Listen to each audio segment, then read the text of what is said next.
ఎవరెవరివి dead ఎకానమీలో భవిష్యత్తే తేలుస్తుందని చెప్పి కూడా నేను మీకు తెలియజేస్తున్నా.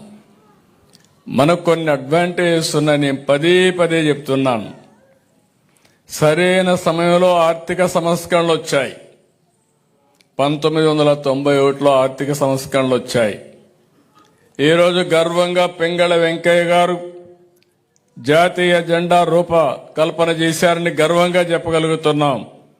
అలాంటిదే ఈరోజు చూస్తే 91లో ఆర్థిక సంస్కరణలు ప్రవేశపెట్టిన వ్యక్తి తెలుగు బిడ్డ పివి నరసింహరావు గారు అని చెప్పి నేను మీకు తెలియజేస్తున్నా.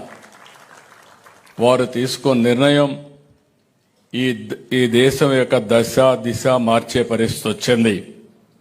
1995లో మనకు ఇన్ఫర్మేషన్ టెక్నాలజీ రెవల్యూషన్ వచ్చింది. భారతదేశం ఫస్ట్ మూవర్ అడ్వాంటేజ్ తీసుకుంటే దానికి మనం నాంది పలికాం. ఈరోజు మీరందరూ గుర్తుపెట్టుకోవాల్సింది, ఆ రోజు ఐటీ కోసం హైటెక్ సిటీ కట్టాం.